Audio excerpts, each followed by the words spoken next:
Live everywhere. Daily Co's Radio on netrootsradio.com presents David Walton.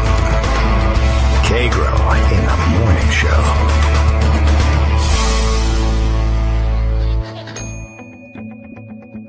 Now, here's David Waldman.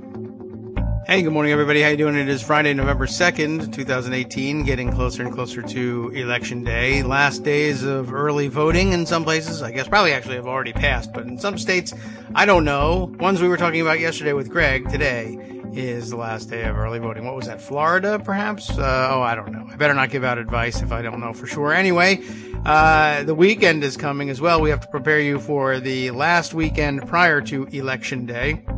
That day when all of us late voters are going to be heading to the polls and hopefully putting an end to the Republican dominance of my throat, apparently. Now, I have been attempting to get things rolling before the opening bell here and make sure that that doesn't happen to me. So I'm wildly clearing my throat for the last 5 minutes or something. Maybe I just blew the whole thing up. That's a very strange occurrence here. Okay, anyway, lots to catch up on today. Not sure whether to go with our traditional Friday sort of off the beaten path sort of show or catch up with the idiocy that's happening. I think you're probably largely caught up on the outrages of the moments anyway, but I do want to point out, restate my objection to reporting as fact that Trump has ordered troops to the border, has ordered or could order 15,000 troops to the border. I don't think he's actually done any of that, although I did see Politico reporting today saying that there were already, of course, troops at the border, except they were National Guard troops. And I'm not entirely certain what the chain of command is with National Guard troops. I'm sure somewhere along the line the president commands National Guard troops as well, or gives orders in some roundabout way to the Pentagon, and the Pentagon passes on the order to mobilize National Guard troops.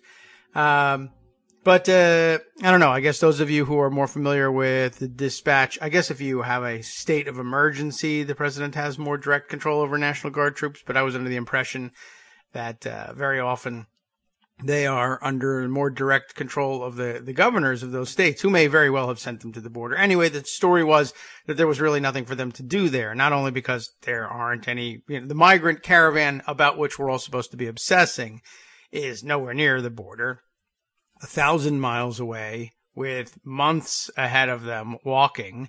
Don't forget that they are heading here on foot. But I guess the way he decided to pump up the outrage beyond, I'm going to send 10 troops to the border, 500, 100,000, a million, bazillion troops to the border. He had to raise the temperature and now says something like, I saw it reported in two slightly different ways. One more annoying than the other. The first one was that, they were reporting, I guess, his comments, in which he said, we are going to treat rock throwing at the border, which isn't happening at the moment, but I don't know. I think he said he saw a video of someone from another country throwing a rock once.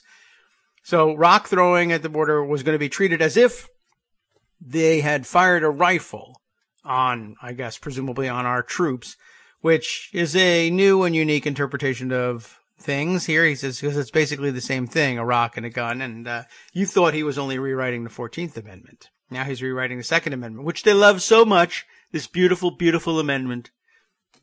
And now rocks are the same thing. And so, I don't know, I guess we're going to have permits and all sorts of testing for your ability to bear rocks in public. I doubt very much whether that will be the case.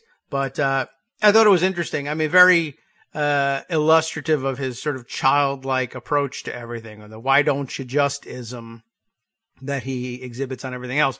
Why don't you just find an excuse to shoot people? I know what we'll do.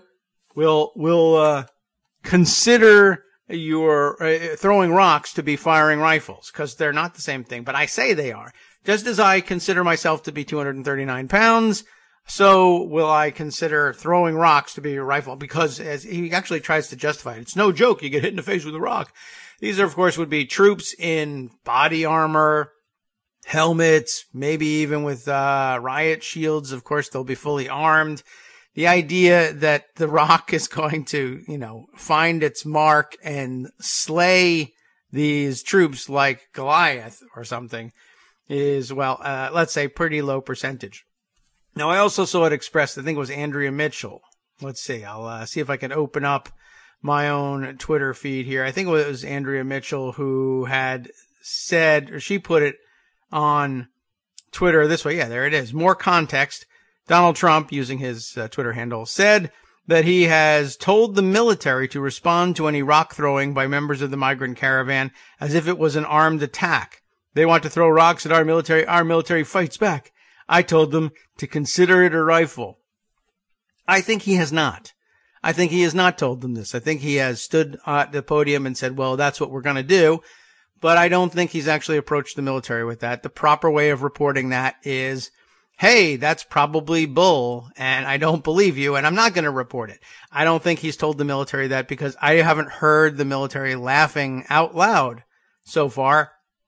And I'm pretty sure that they would laugh in his face. Well, probably not laugh in his face, but they're not going to be interested in that as a suggestion, by the way. And as an order, it would be largely illegal, I am pretty sure. Firing on unarmed civilians because the president tells you to would likely be considered an illegal order by the rest of the world, and a war crime at that. And we're not even having a war. So, you really got to stretch to commit war crimes without having a war going on. No, you can't just consider things a rifle. And no, you can't just change the Constitution with the stroke of a pen. An executive order won't change the 14th Amendment, but you can just have people lose out on, the recognition of their rights as citizens. You can just have people shot. I guess we say you can't because there's supposed to be a penalty for it. But of course, if you're the president of the United States, and you've been running around telling everybody, I can't be penalized for anything, well, then inciting people to murder probably doesn't scare you very much. And to date, we haven't done a terrific job in showing him what we mean by you can't just. No one has ever really showed him what it means to say you can't just, because he's skated on pretty much everything. He's paid fines, but he's had piles of money, usually other people's money, lying around all his life to pay those off. The idea of him actually paying a personal price, not so much. So I would be careful about how we view these things when he says, I've done this or that. And it's usually, as I say, here's another episode of How to Read a Trump Comment. No, he hasn't. He hasn't told them that, and he's not going to. And luckily, they're not going to do it either. But that doesn't mean that people who might eventually, in like 2 months, appear at the border to seek asylum are safe from being shot. I want to be clear with you that his statement about how you should regard rock throwing at the border, which hasn't happened, and how you should regard it as being shot at and shoot back at them it hasn't been presented to the military as an order or even a suggestion about the rules of engagement. It is instead, it's not meant for the troops. That is meant to be an incitement to murder among the vigilante border militias, the so-called militias, who are very often patrolling the border on their own, usually very much to the frustration of the actual official border guards, whose activity will no doubt be increased in the coming days. And of course, adding armed troops of whom they used to be suspicious when Barack Obama was president because, I don't know, Jade Helm, etc. I'm not sure what their reason was for fearing troops under Obama, but not this white guy. I'm not really sure why that would happen, but a lot of people marching around in the same space armed and looking out for sneaky villains on the other side, and who knows who will get the idea in their head that they need to take a shot at whatever's moving out there in the scrub. So I'm sure we'll see a few accidents along the way, perhaps some gun fail accidents. But this is meant to be a message to those loons lurking around the border with their guns that if you shoot people coming across the desert, the river, whatever it is, whatever geography might be between you and them at the time that you encounter them, you'll be okay. You should basically consider it stand your ground defense. And even if they don't throw rocks, the point is there are rocks around and they could pick them up at any moment. And so we have to shoot them down as soon as we see them. And I think that's the way it will be interpreted by these lunatics and very likely, how the president wants them to interpret it. I've never seen anybody quite so obviously on the lookout for ways to put blood on their hands. He, of course, won't accept it. He hasn't accepted the blood on his hands from Pittsburgh, and he'll refuse it for the rest of his life, to the day he dies, which may it be soon, I guess.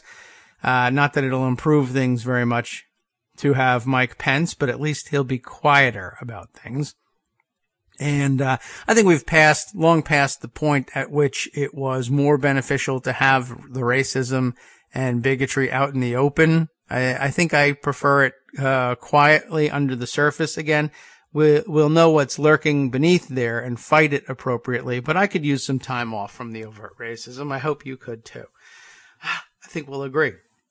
I don't know. Maybe that's not the way to say it. I hope you could too. I hope you've been avoiding it, or dealing with it a lot better than the rest of us have. Okay. Anyway, lots to catch up on today, obviously, and I hear some noises in the background that I have failed to silence, but maybe over the first break a little bit later, we'll catch up and get those things squared away. Let's see.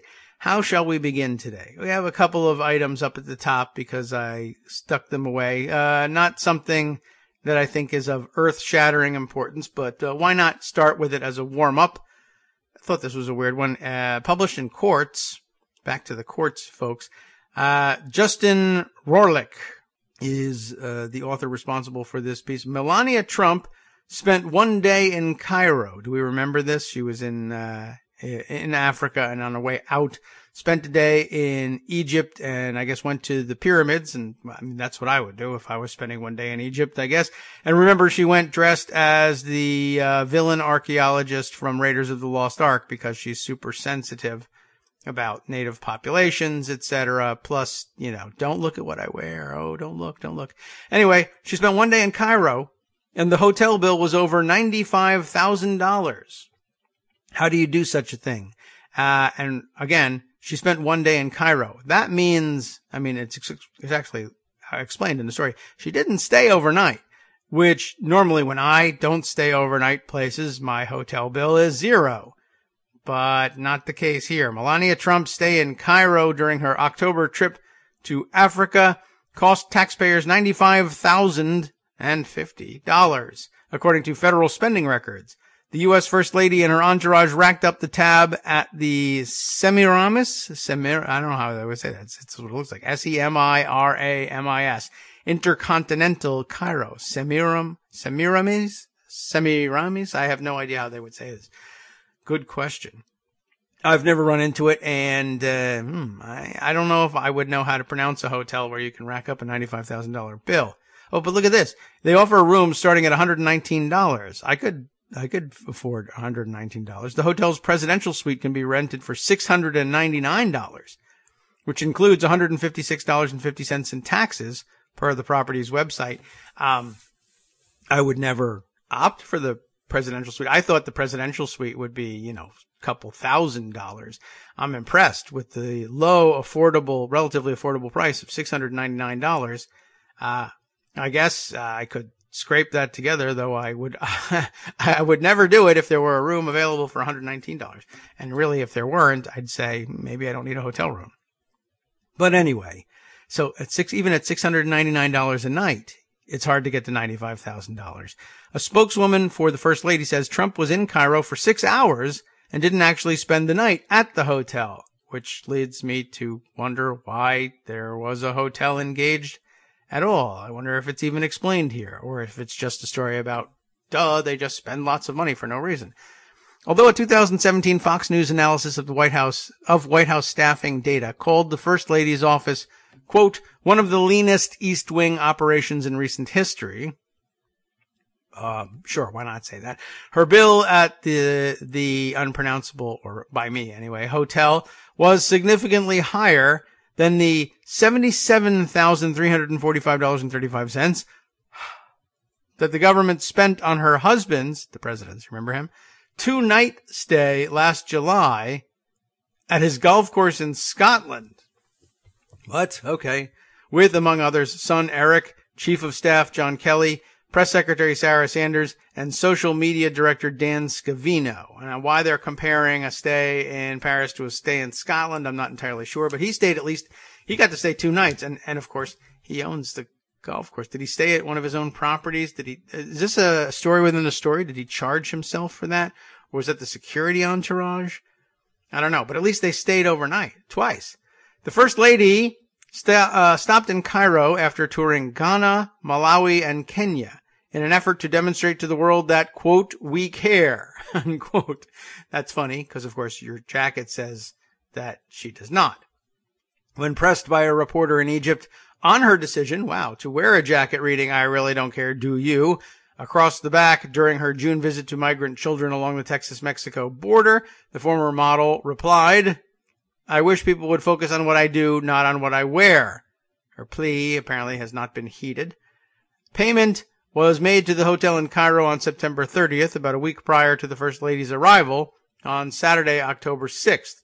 The description of the expenditure reads simply, FLOTUS, First Lady of the United States, you know about that, FLOTUS visit hotel rooms. No detailed breakdown of the payment or how many rooms were rented are provided in the data, but ostensibly the tab includes the cost of the First Lady's Secret Service detail and various support staff, who again didn't stay overnight. Although I suppose it would be worth having a place for, say, Secret Service agents, etc., to lie down on their off hours once their shift is over. I guess that would explain it, but $95,000 worth? The hotel is located along the Nile, they say the River Nile. That's a fancy way of saying the Nile River, in central Cairo. Amenities include a rooftop pool, free Wi-Fi, and a 24-hour business center. So perhaps they were going to take care of business, and they needed to do $95,000 worth. No explanation of what it was, because there's no detail, I guess, in the financial report, because they never ask you for detail like that.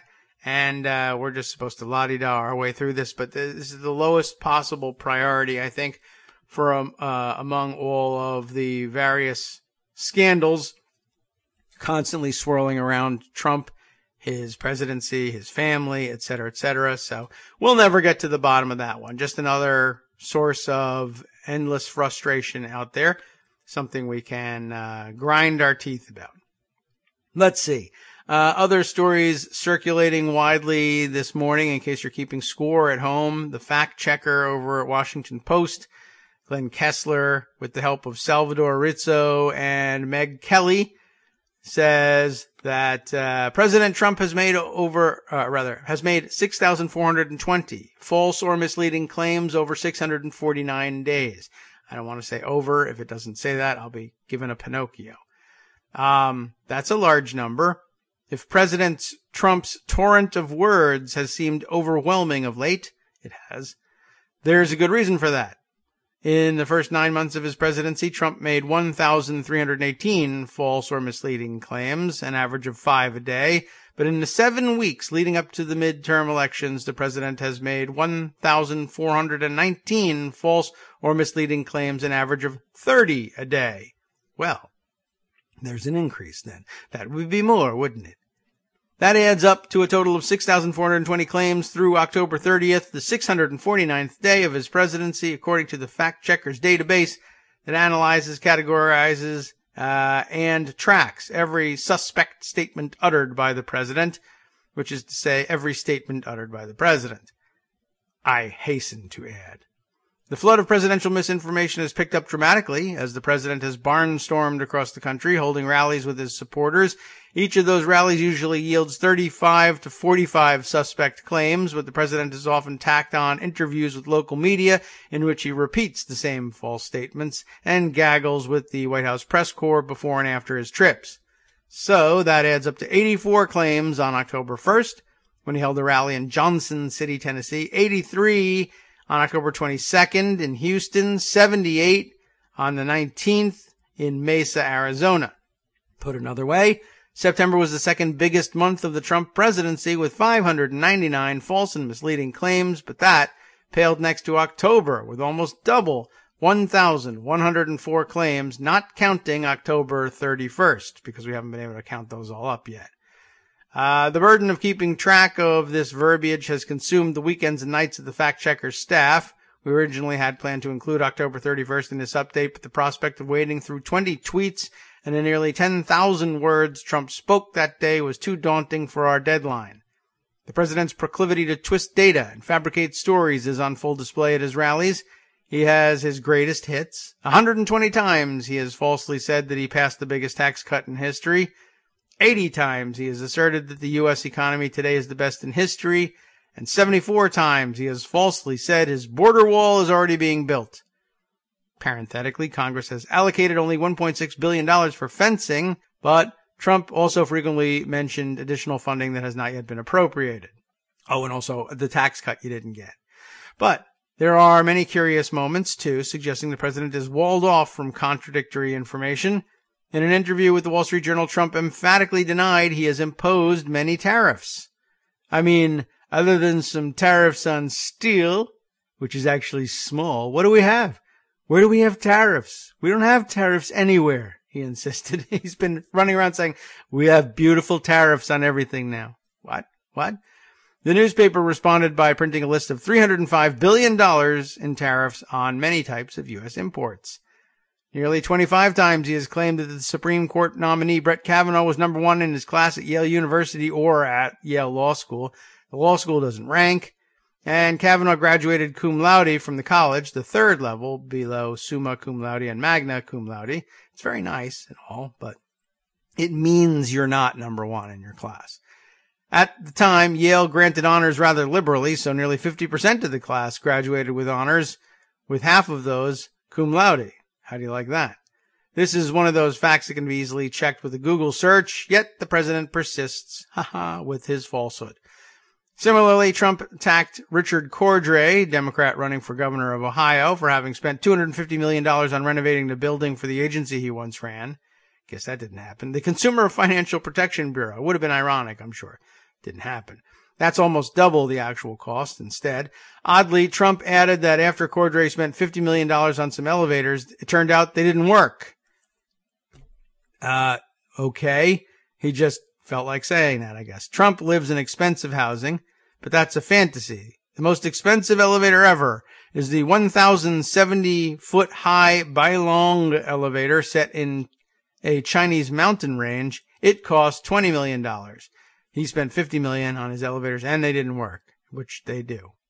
13 times, Trump invented whole cloth stories about Senator Richard Blumenthal of Connecticut, the lead plaintiff in a steadily advancing lawsuit that could open up the Trump Organization's books to lawmakers. Trump falsely claimed Blumenthal said he was a war hero and fought in Vietnam's Da Nang province. We call him Da Nang Richard. Da Nang, that's his nickname. It isn't. Trump said. Blumenthal described his military record in misleading or false terms on a few occasions before he was elected to the Senate in 2010, but he never said he fought in the theater. Trump also said Blumenthal dropped out of the Senate race. No. Barely won anyway. No. And was crying when he apologized. No. It's like liberating, like a war, like there's a foreign invasion, and they occupy your country, and then you get them out through whatever, and they call it liberation.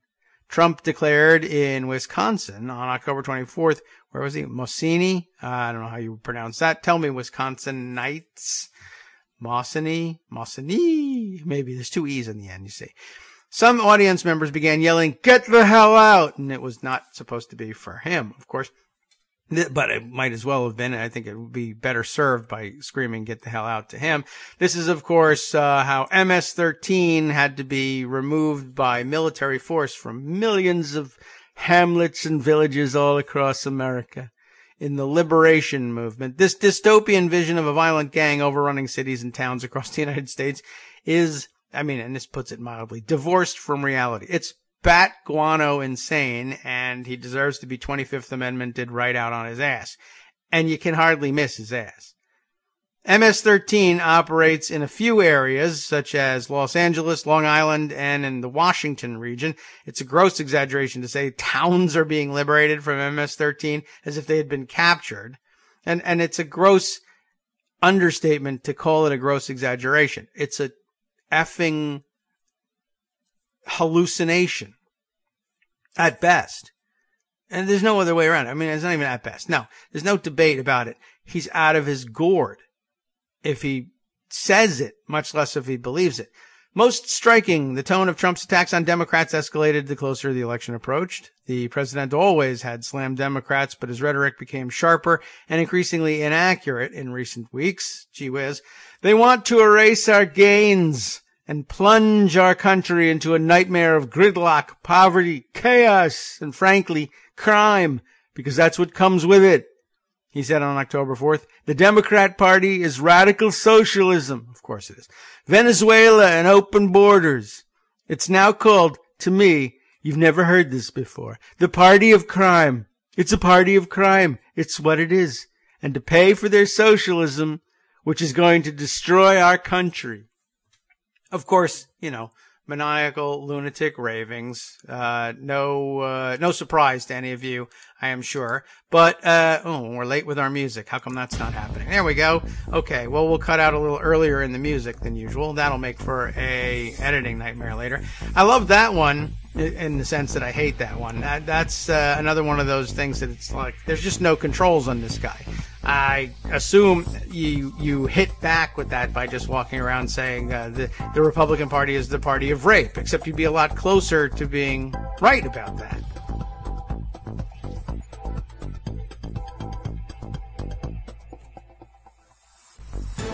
Hi, it's me, David Waldman, your host for Kagro in the Morning, interrupting this little break to say thanks so much to all of you who are contributing supporters of Kagro in the Morning.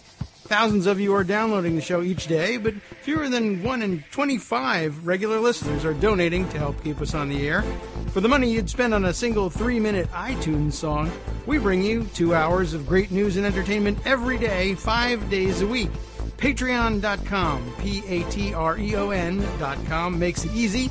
You can find us there by searching Kagro X or David Waldman or Kagro in the Morning or even Daily Coast Radio in their search box, and you'll be right where you need to be to make easy, recurring monthly contributions to support our show. Once again, thanks so much for your support.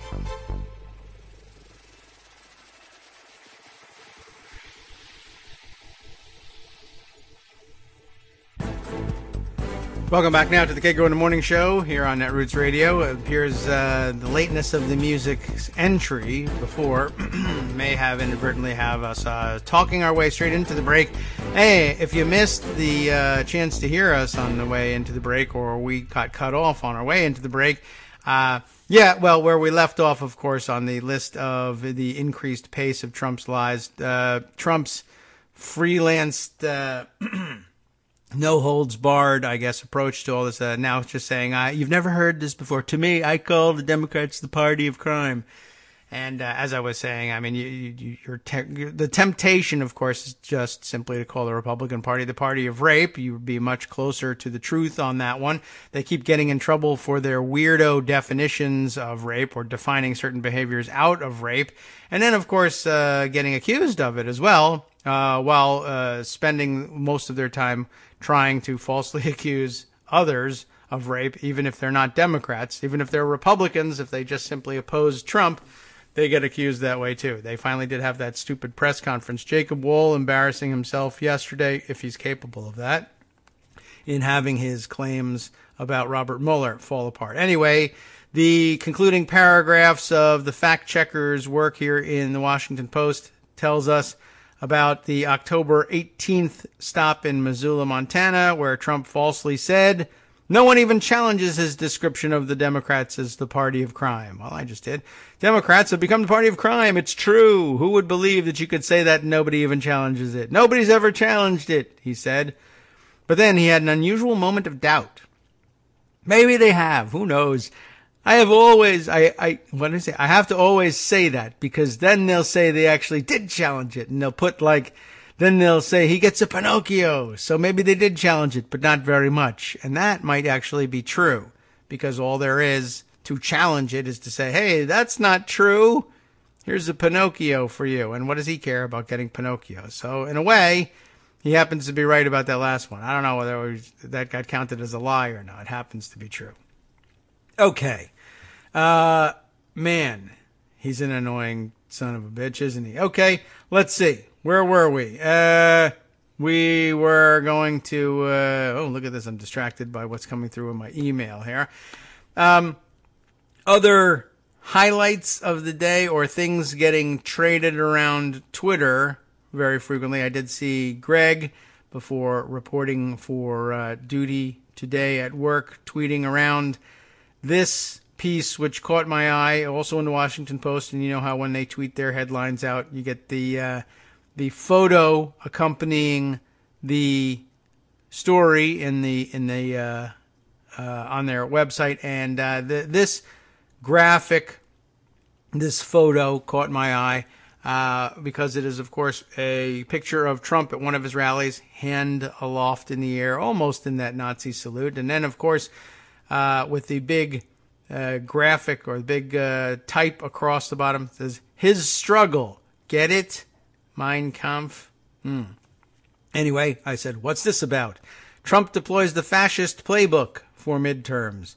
You want to check what's going on versus the fascist playbook and see if you agree? Ishan Tharoor, who I don't think I've run into yet so far in this analysis of what's going on. Let's see. That's not even part of the article. Just asking me if I want smart analysis of the most important news in my inbox every weekday. I don't, but that doesn't mean I don't want smart analysis. Just leave my inbox out of it. President Trump's message is as clear as it is ugly. And here's a photo of Donald Trump helping us figure that statement out. Fear-mongering about illegal immigration will deliver his party the votes it needs to retain control of Congress, he says. I guess is his thinking. And so, in the final stretch before next week's midterm election, the president and his allies have launched a blitzkrieg of misinformation. I'm not sure why they state it that way, and instead of saying he believes that it will deliver the votes his party needs. And there's no evidence of that, but what a strange way of putting things. In a move unprecedented in modern American history, Trump ordered thousands of active duty troops to the border. And this is, it's linked. So I have my questions about this. Again, where does it go? Trump's 15,000 border troops would be, God damn it, Washington Post, stop popping things up in front of me. Trump's 15,000 border troops would top the number stationed in 160 countries. Okay. And let's see. It's accompanied with a photo from Fort Campbell, Kentucky, that's captioned, "Personnel and equipment prepared for departure from Fort Campbell, Kentucky on Tuesday." But it's not clear to me from the caption that they actually went to the border. But let's see. Trump's troops have already begun to deploy to the U.S. border. Okay. If you say so, Philip Pump. As of Tuesday, caravan 870 miles south of Brownsville, Texas, a 10-day walk, walking 24 hours a day. Yeah, okay. President Trump announced this week, with midterms looming, that the initial deployment would include a little more than 5,000 troops. In conversation with reporters on Wednesday, he floated a higher number, maybe 10,000, maybe 15,000. But it still doesn't tell me that those people leaving from Kentucky were on their way to the border. And I notice that this is absent in almost every report about the troops. I have never really seen it happen. And, I granted I haven't been scouring every article about it. But I don't know. If you have an article anywhere in your possession that states definitively, though I would question the underlying sources And I don't think I would accept that even as proof that it's actually happening, but it would be more evidence, a better indication of where we might turn for information that could come closer to proof. But I don't believe I've seen anywhere. Yeah, it is a hard fact that these troops have left their base and have arrived and are currently stationed. I mean, regular U.S. Army troops, not National Guard troops, stationed on the border. If you've got one, send it my way. I'd love for it to be the starting point of my own look at this. Anyway, it claims, the story we were originally reading, that in a move unprecedented in modern American history, Trump ordered these thousands of active duty troops to the border to intercept a caravan of Central American migrants, casting them as a menacing invasion of unknown Middle Easterners, which of course they are not, and other shadowy elements. His allies at right-wing media outlets spread lurid conspiracy theories about liberals enabling disease-bearing foreigners to infiltrate the country. Even as attention shifted to the spate of right-wing violence, including the slaughter of 11 people at a Pittsburgh synagogue that critics linked to the president's rhetoric, Trump barreled on, undaunted. On Thursday, he gave a speech at the White House where he warned that U.S. troops would shoot violent migrants at the border. He also shared an ad that sought to connect the Democratic Party to murders carried out by a man twice deported to Mexico, and then linked the man's murderous behavior to the supposed threat posed by all migrants. Of course, you would likely have heard already by now that that guy was in jail in Joe Arpaio's jurisdiction, and originally, once they caught him, was released therefrom. It is Joe Arpaio's fault, if anyone's. And he re-entered the United States not under President Obama as claimed, but under George W. Bush. Anyway, not really any of that actually mattering. But there you have it. The ad was denounced by Democrats, along with a handful of Republican politicians, like two, as a race-baiting bid to appeal to hardline conservatives. It follows an increasing trend of rather shameless misrepresentations and even dog whistles. Even dog whistles, wow. The GOP candidates and the party as a whole seem only too happy to associate themselves with, as if they've recognized Trump's success with this approach and have decided they might as well do it themselves and own it, wrote my colleague Aaron Blake. This overt turn toward white nationalism is perhaps the dominant theme of Trump's time in office. And while it may be a cynical electoral gimmick for Trump himself, there are senior advisors in the White House who harbor sweeping anti-immigrant visions for America and are arguably as focused on curtailing legal immigration, yes, as they are illegal crossings. While the president himself may be acting on some mix of impulse and improv, noted McKay Coppins of The Atlantic, the roots of the strategy go deeper, and its architects in the West Wing are looking far beyond the current election cycle. The drumbeat of demographic doom coming from the White House has prompted some commentators to start using the F word. Fascism's central idea, appearing in a small repertoire of familiar guises, is that there are classes of human beings who deserve diminishment and destruction because they're, for some reason, genetic, cultural, whatever, inherently inferior to us, observed Bosnian American author Alexander Hamon in an essay this week. Though Trump frames his politics as, quote, a discourse of victimization and national self-defense, I don't think he frames it that way at all. I don't think he knows those words. It carries a far more poisonous message. They are contaminating our nation or race. They are destroying our culture. We must do something about them or perish, Hemon wrote, invoking the arguments of ultranationalists. At the end of such an ideological trajectory is always genocide, as was the case in Bosnia. Other analysts caution against such strident conclusions. Trump's rhetoric about immigrants and others appalls me, privately, but that's not in the same category as establishing a fascist dictatorship, wrote Post-columnist Megan McArdle. Nor is tightening our immigration policy very much like invading other countries and sending millions of citizens to extermination camps. It's offensive lunacy to suggest that these things are somehow inextricably linked, except they start the same way. But that isn't quite the point. To link Trump to fascism is not to assume that he's the second coming of Hitler. It is to point to worrying currents swirling through American democracy and the treacherous path down which the president is leading the nation. If I can translate that down just a little bit, I would say all Hitlers are fascists, but not all fascists are Hitlers. People are conditioned to think of fascism as a bad thing because, one, it is, and the iconic example of fascism in our minds is, unsurprisingly, Adolf Hitler. However, there are other fascists and have been other fascists in the world, and they don't do all the same things that Nazis did necessarily. To call him a fascist is quite simply to call him a fascist.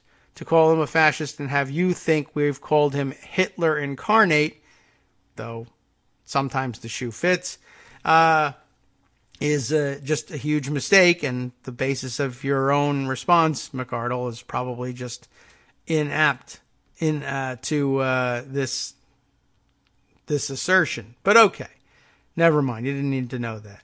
In a new book, Yale philosopher Jason Stanley, and this is now we're wandering into territory of like, yeah, this is why these sorts of attacks work really well against Democrats with a fairly simplistic crowd.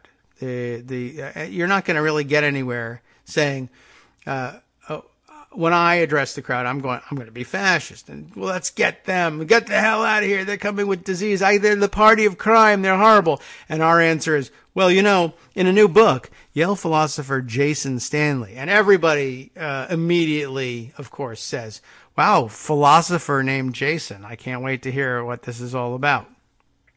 That famous Jason philosopher.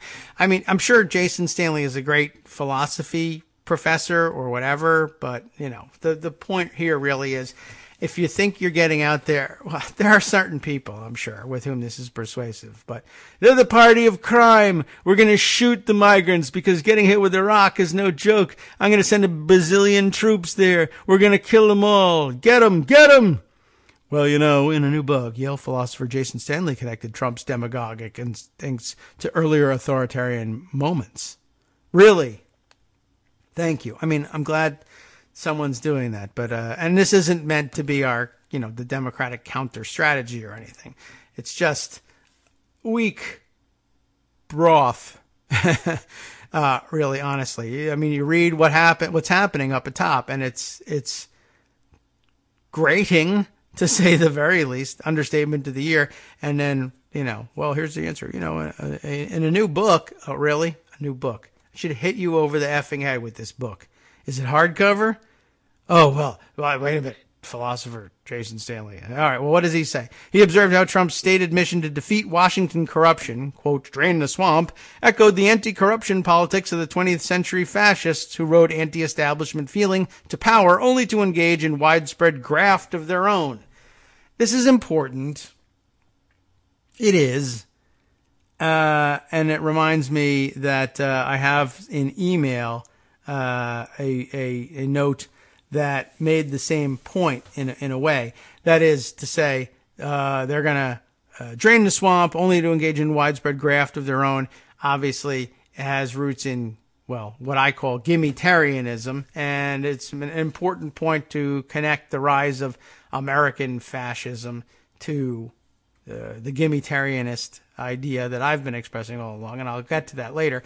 But this is, probably one of the least important of the issues, and really straying from, it feels like you've built this up to this moment over the prospect of real violence against unarmed civilians, and then you change directions and tell me about a philosopher's book and how he thinks that fascists in the past have run on anti-corruption messages, and so did this guy. And it's like, that's not really very compelling as arguments go. Corruption, to the fascist politician, is really about the corruption of purity rather than of law, wrote Stanley. This is our philosopher, and that's a good point. Officially, the fascist politicians' denunciations of corruption sound like a denunciation of political corruption. But such talk is intended to evoke corruption in the sense of the usurpation of traditional order. Indeed, the Trump administration, embroiled in myriad ethical scandals involving key officials, is an archetypical, have we got that pronunciation right, swamp creature. Trump's pitch is aimed precisely at voters who believe the traditional order is being subverted, those who yearn for the restoration of a mythical American grandeur.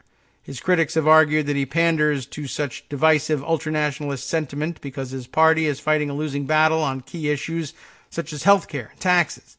A fascist culture war presents their greatest hope. But no front-page headline or TV network in the United States would outright label a president, party, or segment of the electorate as fascist. Indeed, right-wing boosters of Trump have sought to turn the table, framing criticism of the president in the mainstream media as an extension of a supposedly fascist leftist cabal. Trump and some of his supporters mount a strategy of deterrence by narcissism.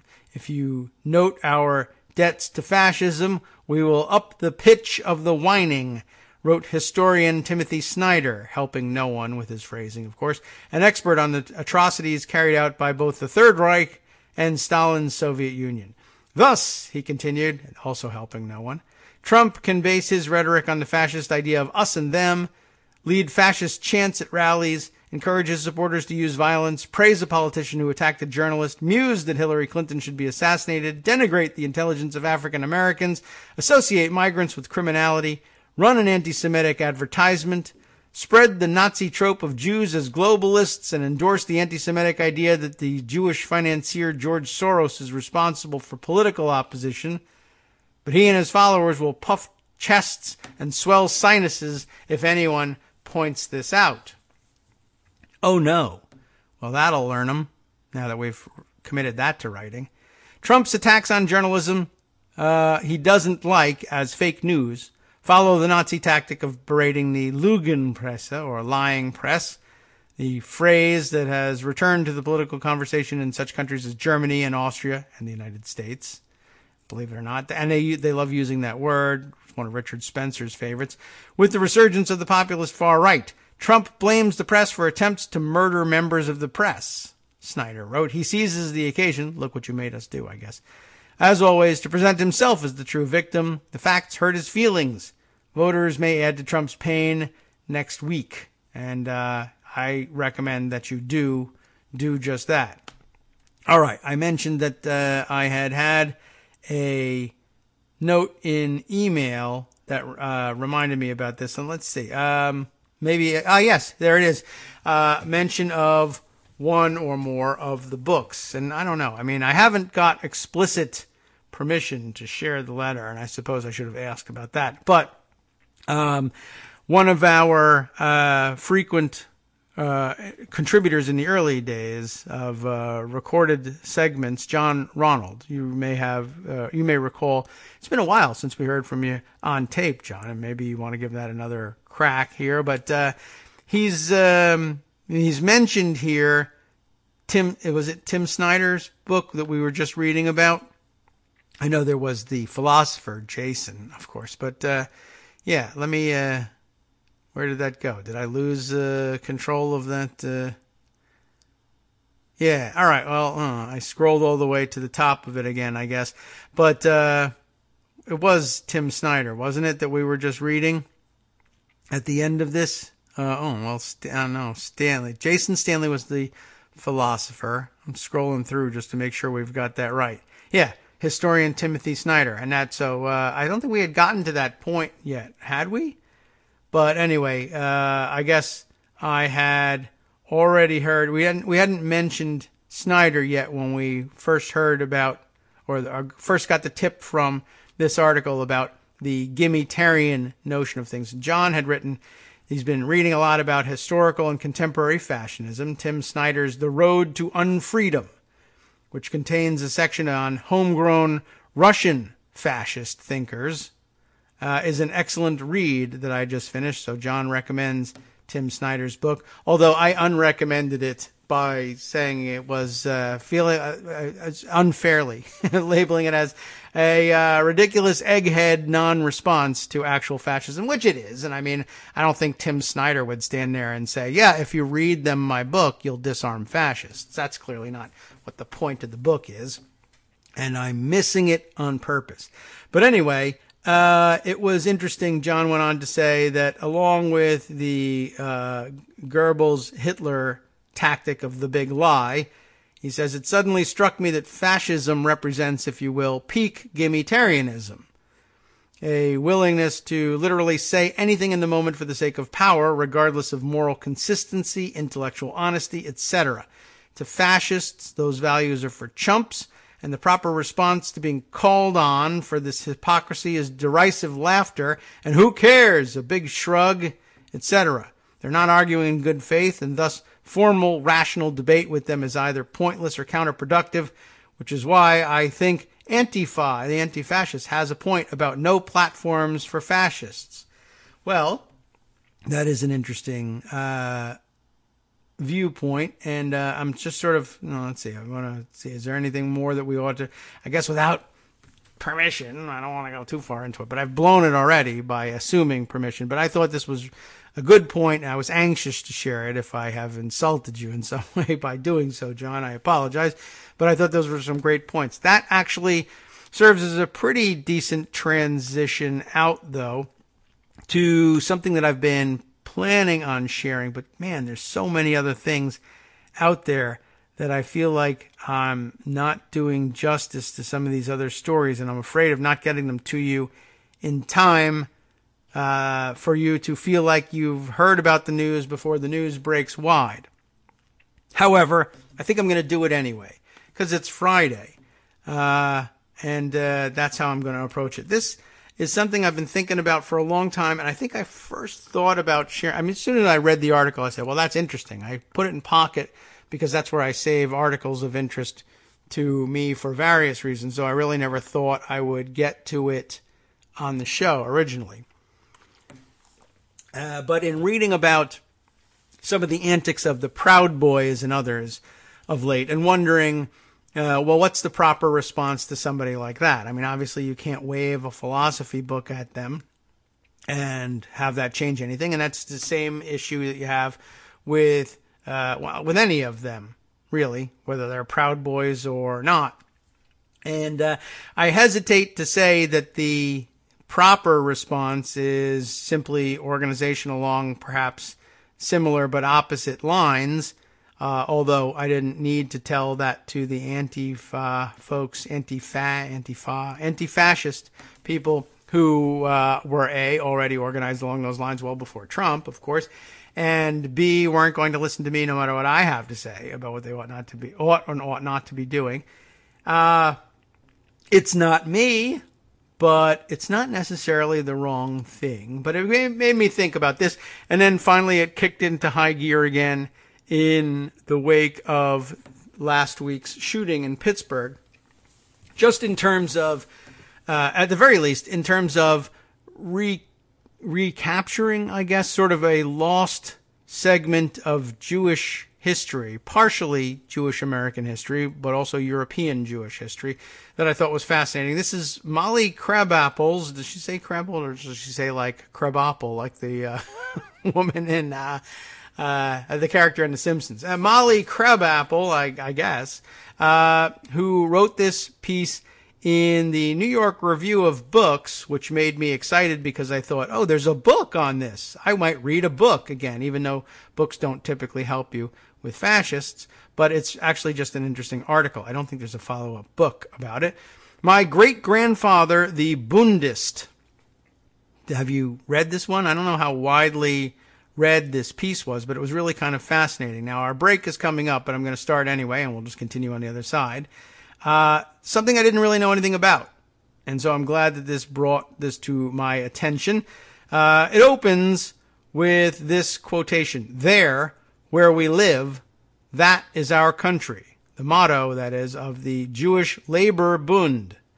Very interesting, and you'll see that by itself doesn't make any sense, perhaps, but in context, this article being that context, you will come to see the interesting or the wisdom of the whole thing, illustrated by a picture of some Volkovysk, I'm guessing is the name of the town they lived, the Bundists of 1905. This goes way back in history.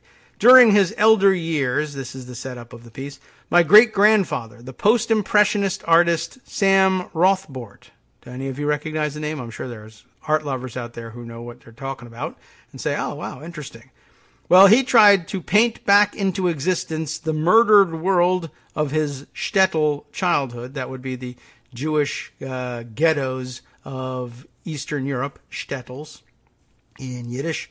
Amid the hundreds of watercolors that he called memory paintings, one stood out. A girl silhouetted against some cottages, her dress the same color as the crepuscular sky above. Hope I got that right. Good vocabulary word there, Molly. A moment before, she'd hurled a rock through one now shattered cottage window. On the painting's margin, her boyfriend offers more rocks. And, of course, that'll get you shot over at the border, speaking of rock throwing. This, it is captioned, this work, Itka the Bundist, Breaking Windows, Sam captioned the work. I may have been 15, 17, or 20 when I saw the watercolor in my great-aunt's sun-baked living room or my mother's apartment. I don't recall exactly. What sticks with me is the old-world awkwardness of the heroine's name, Itka. I turned the Yiddish syllables on my tongue. And Bundist, what was that? Well, I'm in the same position here, Molly. Let's find out. This question became a thread that led me to the Bund, a revolutionary society of which my mother's grandpa Sam had been a member, whose story was interwoven with the agonies and triumphs of Jews in Eastern Europe, and whose name has all but been erased. Founded in 1897 in Vilnius in modern-day Lithuania, and reaching its height in interwar Poland, the Bund was a sometimes clandestine political party whose tenets were humane, socialist, secular, and defiantly Jewish. Bundists fought the Tsar, battled pogroms, educated shtetls, and ultimately helped lead the Warsaw Ghetto Uprising. That will be familiar to you who are familiar with history. Though the Bund was largely obliterated by Nazi Germany and the Soviet Union, easy to imagine, the group's opposition to Zionism. Interesting. Yes, better explains their absence from current consciousness. And we'll continue with this on the other side of the break. Very interesting setup. And yeah, it probably does explain it. And Molly does a terrific job explaining why. I can't wait to bring it to you on the other side of this short break.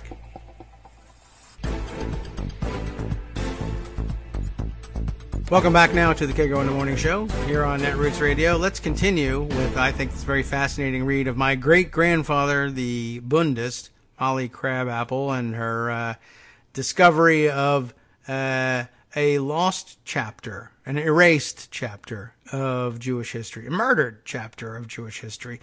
But very interesting, just before the break, we laid out that though the Bund was largely obliterated by Nazi Germany and the Soviet Union, the group's opposition to Zionism better explains their absence from current consciousness. Because the Bund did, in a part, we learn later on, survive World War II and the Holocaust among the ranks of American Jewish immigrants who brought the movement and the idea and the thought with them. Those who immigrated before the war and therefore escaped the Holocaust didn't abandon it because it wasn't rooted in Europeanism or anything. It was something you could take with you anywhere, and it was very deliberately so. Remember the motto. And now we'll begin to learn about what did that motto actually mean in context. Though the Bund celebrated Jews as a nation, they irreconcilably opposed the establishment of Israel as a separate Jewish homeland in Palestine. Now remember, this is not in the context of modern Israel. It's before the existence of modern Israel. And it's not even necessarily particularly motivated, although I'm sure there was some thought given to this, not motivated by the idea of, well, in order to establish a Jewish homeland in Palestine would, of course, require the dispossession in large part of the Palestinians already there. Obvious, I think, an obvious truth to those who considered the establishment of a Jewish state there anyway, but that wasn't what this was about. Let's just continue then. I'll just let Molly explain it. The diaspora That is, we brought this up the other day when we were talking about the minister of the diaspora. That is Jews outside of the Holy Land, having been cast out by various historical invaders and occupiers of the territory, right? Now living as Jews elsewhere, but hanging together culturally and as a I don't know, I guess as a nation, since it is put that way. Though the Bund celebrated Jews as a nation, they irreconcilably opposed the establishment of Israel as a separate Jewish homeland in Palestine. The diaspora was home, the Bund argued. That is to say, Jews could never escape their problems by the dispossession of others. Instead, Bundists adhered to the doctrine of doikyat, or doikite, I should say, doikite. It's hard to manage, I guess. Is it Yiddish, I suppose? And if it's written in English, it's kind of, well, it's the easiest way to transliterate it very quickly. But doikite, or here-ness. What might that mean in their minds? Jews had the right to live in freedom and dignity wherever it was they stood. And now you begin to say, that I can get behind that. That's the way it ought to be. Very interesting. Okay. When the Bund is acknowledged at all today, it is often characterized as naive idealism whose concept of here-ness lost its argument to the Holocaust. And it did. That is true. In Europe, certainly. This is our home and we have the right to live here in peace and freedom. Well, we're going to murder you all. All right. Well, I hesitate to put it this way, but you win. I mean, they did. They wiped out the people instead. But Molly continues, as I watch footage on social media of Israeli snipers' bullets killing Palestinian protesters, I think that Bundism, with its Jewishness that was at once compassionate and hard as iron, was the movement that history proved right. And whether or not that implicates the existence of the state of Israel or simply the state that the state now finds itself in, I would have to leave for another show, at the very least. But what intrigued me about this article was less that aspect, because when it comes right down to it, I don't think you're going to get me to say, yeah, you know what, I am an anti-Zionist and I oppose the existence of the state of Israel. No, that's not going to happen. Do I acknowledge the grievous crimes of the way modern Israel has handled its issues? Yes. But other than that, when it comes to existence of the state, no, probably not going to budge on that one. Sorry. That's the way it is. Hope that's not too terribly offensive. I mean, I think everybody wants, to stand for the right of people to exist somewhere and even next to one another. How that's going to happen? Well, not with this modern Israeli government, but, and maybe not even with another one, not even with a more liberal alternative. But I guess you got to have some hope. Anyway, the point here is not for me to try and stitch together my thoughts. It's to convey Molly's and then build on them from there. So let's get back to it. When 13 Jews founded the Bund at a Vilna safe house, Sam Rothbort was a teenage orphan in Volkovisk, 5 days carriage ride away.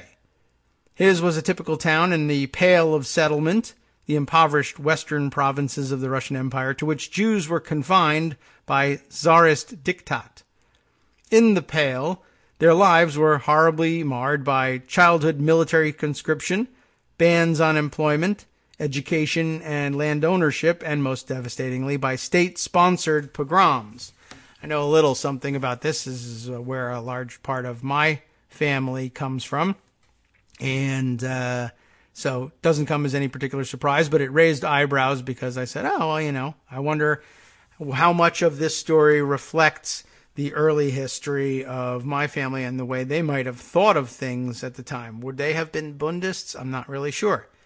But yes, in the Pale, their lives were horribly marred by childhood military conscription, something my great-great-grandfather was particularly worried about in his own migration.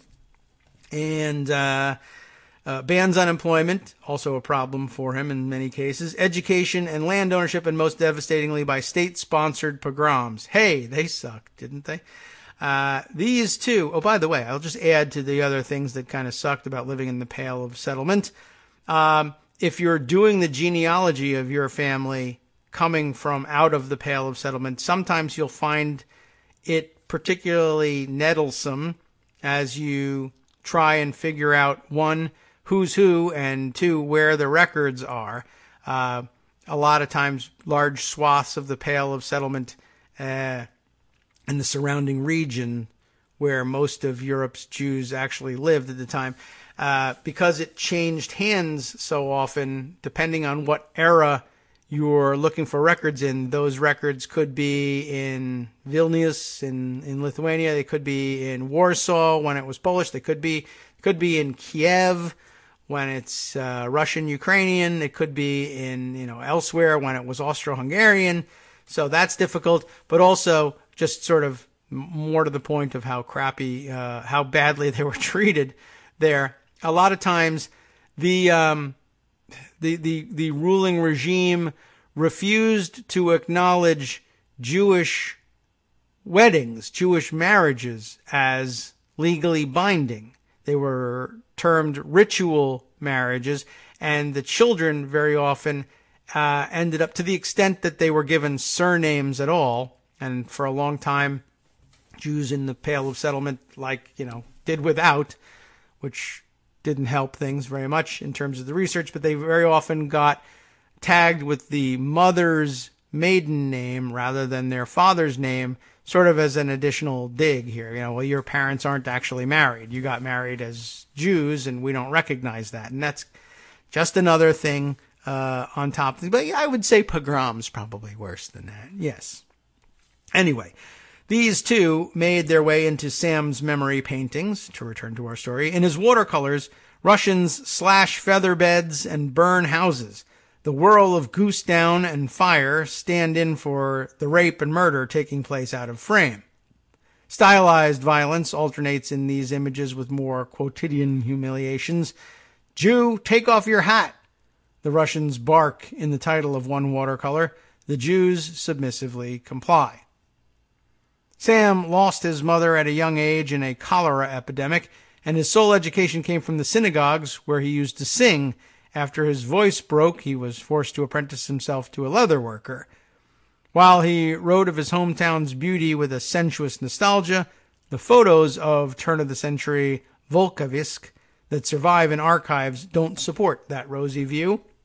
His childhood shtetl was a warren of wooden buildings and dirt streets, bisected by the Neiman River, Neimen, or is it Neiman River? You tell me about the pronunciation there, and governed by a council of pious notables who beseeched the Gentile authorities on behalf of poor Jews whom they themselves often exploited.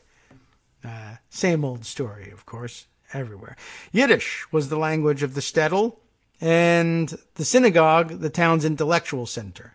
Hierarchy was all, man above woman, old above young. Life moved to the cycle of holidays, harvests, and Shabbat. Americans know this world best from the sentimentalized portrayal in Fiddler on the Roof, but the Bund had little patience for Tevye and his tradition. In his memoir, The Stars Bear Witness, the Bundist Bernard Goldstein decried the shtetl's ignorance, its ancient religious superstitions.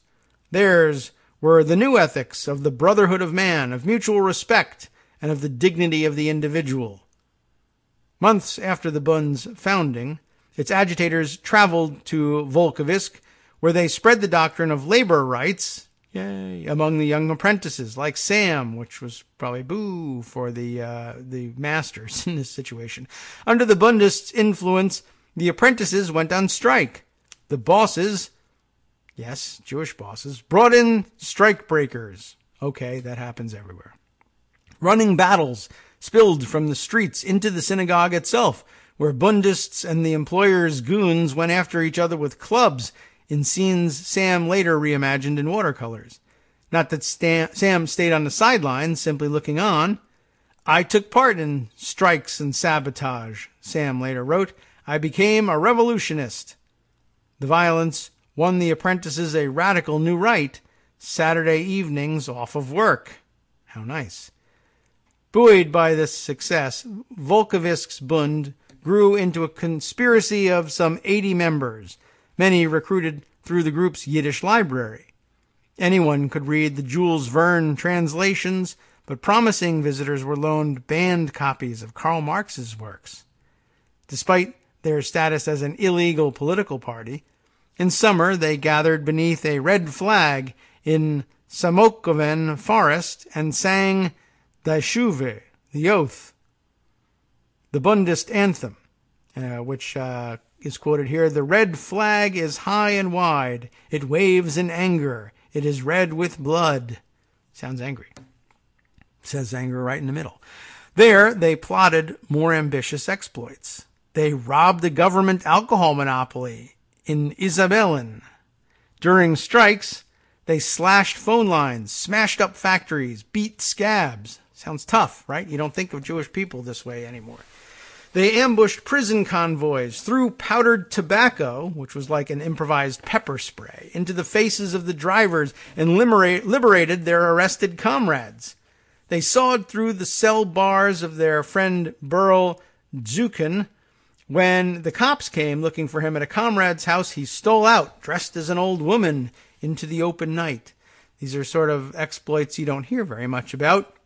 But it was interesting to me. This is where it began to strike me as I was reading the thing. Yeah, I mean, it's very much counter to our stereotypical view of the Jewish American community. And I've read a little bit about it. I mean, I tell you, I do occasionally read some books. And it's always been fascinating to me that there's sort of this lost part of, I mean, why would it be the case that an entire population, Jewish people, whether they were Jewish Americans or whatever, or elsewhere, the stereotype, stereotypes are obviously usually wrong, but why would the stereotype develop of the, more bookish, intellectual, less, let's say, physically robust and rough and tumble idea of Jewish folks? And the answer occurred to me, like the rest of this article, which explains the erasure / fading from history of the Bundist era in Jewish American history. Their idea of staying and standing pat on your ground and saying we have the right to live here, when it made a hell of a lot more sense when, one, the option to flee wasn't readily available, and two, when you were dealing with a slightly more traditional enemy than what develops later, European fascism, which simply says we'll actually devote the entirety of the resources of the state to your extermination. You're not likely to win against those odds, though fighting is admirable.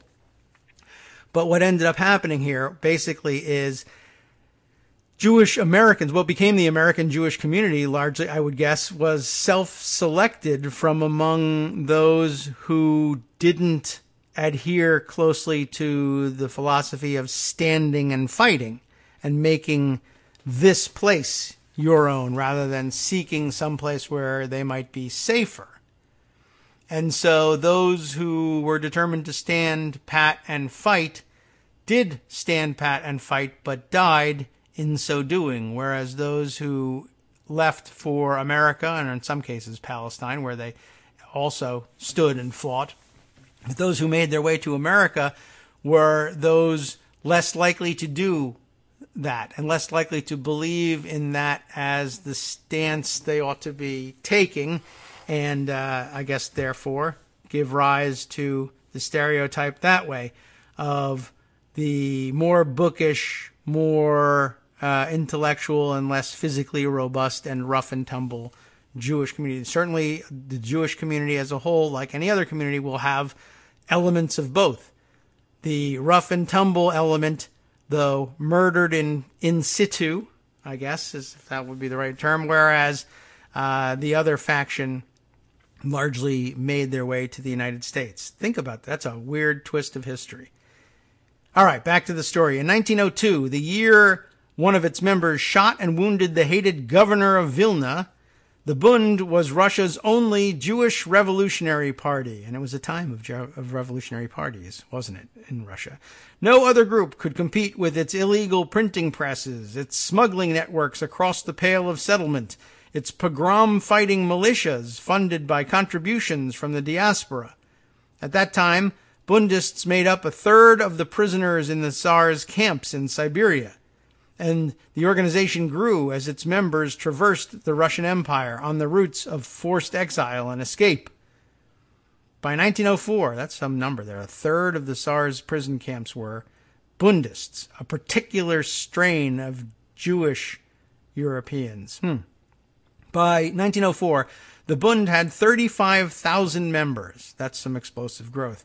That February, the Japanese fleet torpedoed Russian battleships in Manchuria, the Tsar's first humiliation in what would become the Russo-Japanese War. Strikes broke out, and with them retaliatory roundups. In Bialystok, in what was later Poland, armed police massacred Jewish workers with impunity. Keen to avoid either a prison term in Siberia or death as cannon fodder in the Tsar's navy on the Yellow Sea, Sam fled the Russian Empire for the New World. When his boat docked at Ellis Island, my great-grandfather signed a declaration stating that he was not an anarchist and had no loyalty to the Tsar. While the second is true, I have my doubts about the first. He got out just in time. Foolish wars have a way of stirring sedition, and across the empire, the Tsar's subjects decided his time was up. The Bund was one of many radical groups that swore to, quote, drive the decrepit monster into the abyss, unquote. My word. When the revolution broke out in January, the Bund rose up across the Pale. Bundist brigades battled street to street with police and soldiers from Lodz in Poland to Odessa in southern Ukraine. In 1905, Sam's friends sent him a photo from the old country. In the manner of old studio portraits, the 10 Bundists line up in front of a luxuriously painted backdrop, each wearing the black peasant blouse that was then the height of revolutionary chic. Chaim Shalke looked too young to grow a beard. Moshe Katrail stared off into space. Israel the locksmith cocked his handsome head. What happened to these wild ones? Did they even live the year out? Or live out the year, is the way it's actually put here. After the revolution failed, a wave of pogroms broke out. Russians and Ukrainians, the Bund's Gentile brother workers, murdered hundreds of Jews. Another 125,000 fled to New York. Yes, and there begins the story of the largest part of the American Jewish community. But yeah, that's interesting. Just for the trade unionists out there, sometimes longing for a day that, not unlike everybody else's dreams, didn't actually exist in terms of unity and togetherness. The Bund's Gentile brother workers were responsible for killing the bulk of them. Like Sam, many of the refugees found their way into New York's Jewish counterculture, on which Bundists were a leading influence. If you know the Vladek houses on the Lower East Side, you may be interested to learn that they were named for the Bundist revolutionary Baruch Charney Vladek, once sentenced to Siberia in his youth many years before he got a job in Mayor LaGuardia's housing administration. How about Amalgamated Housing in the Bronx? It was sponsored by the Amalgamated Garment Workers Union, whose president, Sidney Hillman, got his start in labor activism as a Bundist organizer, leading the first May Day march through the streets of Kovno, Lithuania. A famous journalism award also carries Hillman's name. You may have heard of that one. Immigrant Bundists also led the Ladies Garment Workers Union and the Jewish Socialist Federation. They dominated the Workmen's Circle, a secular Jewish mutual aid society that exists to this day and whose banners still appear at protests against President Trump. An interesting footnote, that. By the way, just stopping to comment on how about talk about your lost spheres of influence or lost even attempts at I don't know what exactly how to classify this. Think about that. Amalgamated Housing that is a public housing installation, now I guess public housing, but initially sponsored by a union. I mean, that's not even an area in which when was the last time a union was active in something like that? What an interesting, it's a sad story of the diminution of unions in general and their role in life in general. But I guess you'd be talking about a real high water mark there, that they're sponsoring their own public, or I guess they still held it as private, but what became public housing in New York. I can't even imagine that kind of reach into what is now viewed derisively at that as a government function, but simply saying, the government at that point isn't providing it. We'll step in and do that. It's an amazing portion of labor history not frequently discussed except among people who have a particular interest in labor history, which we all ought to. We could rediscover a lot, as I have, from this piece. Anyway, let's continue on here. Oh, the workman's circle struck a chord with me, too. It's not something I know a great deal about, but here's how I know about workman's circle. When every time I have to bury a member of the oldest generation of my family, and we're in a Jewish cemetery, I note there are cemetery plots set aside for the workman's circle. Most of the people in there, buried in the 40s, 50s, 60s, with a few who survived into the 1980s, I guess. It's been a long time since anybody was active in that, but I always wondered, what is this exactly? It was clear that it was a labor organization, but I didn't have any sort of sense of its connection to anything else.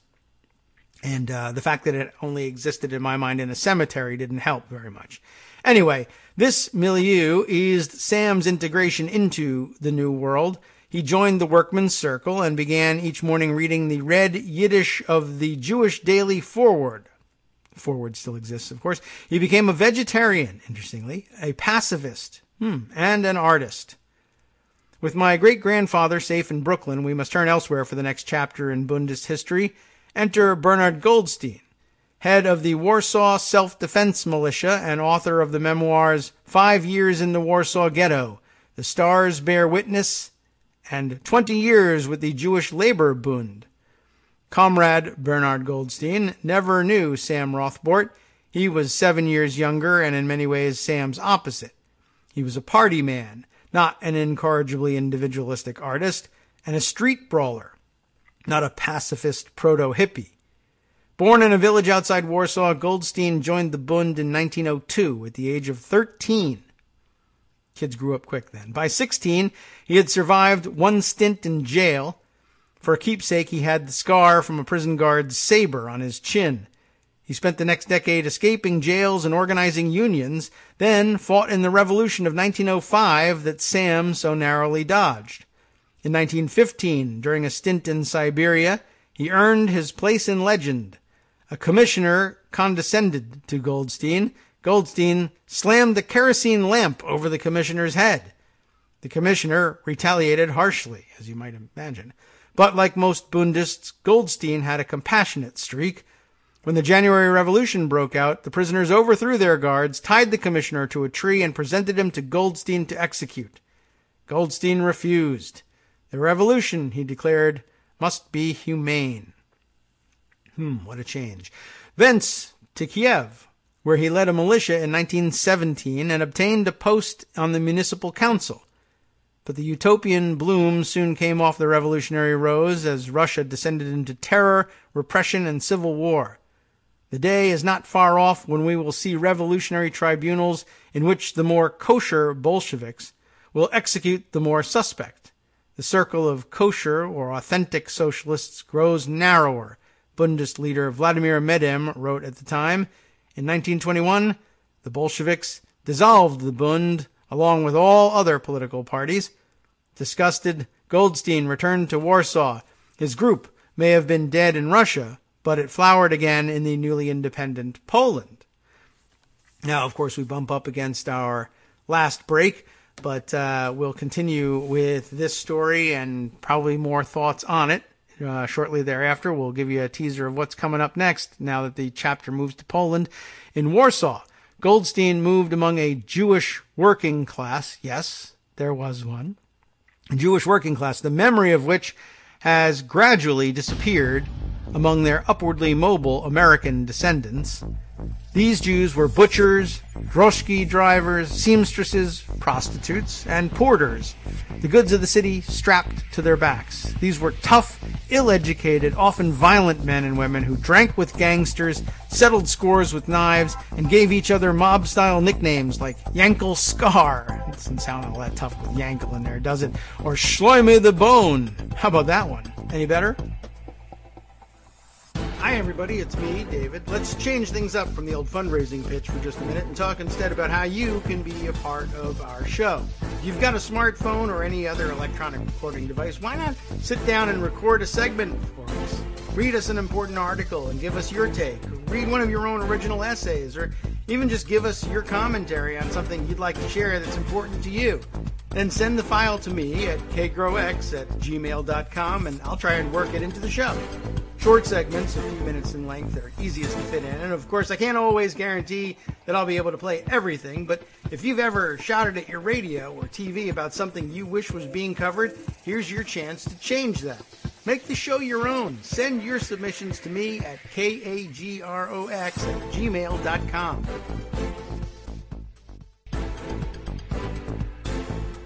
Welcome back now to the Kagro in the Morning Show here on Netroots Radio. Enjoying the exploration of this weird and mostly forgotten chapter of history?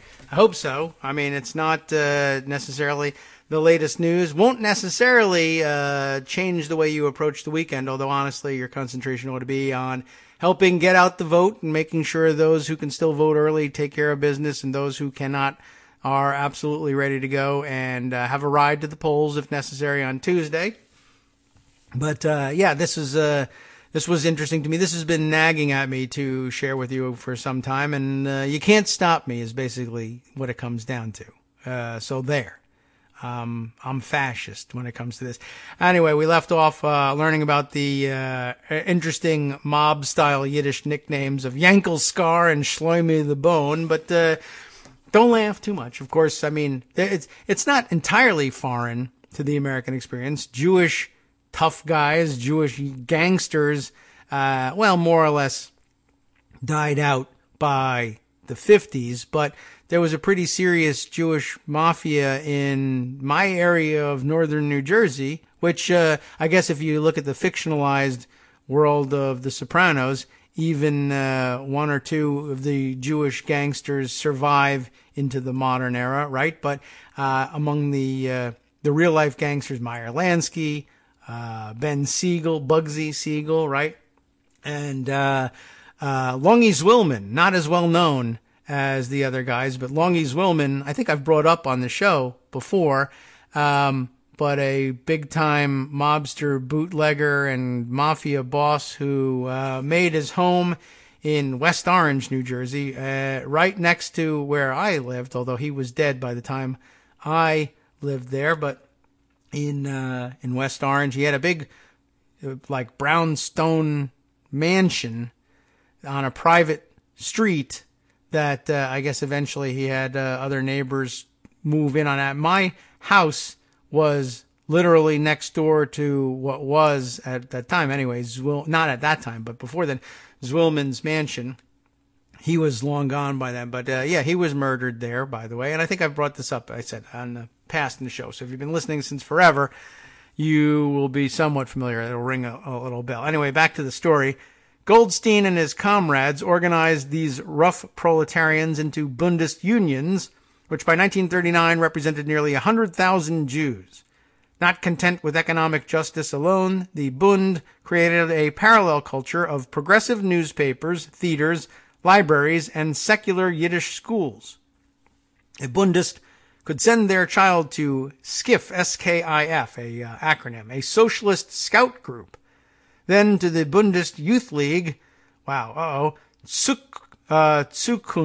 I guess is my best guess at that one, Athletic young people built their physiques at the Bundist sports club Morgenstern, while less fortunate slum kids were treated for tuberculosis in the humanistic rural beauty of the Medem Sanatorium.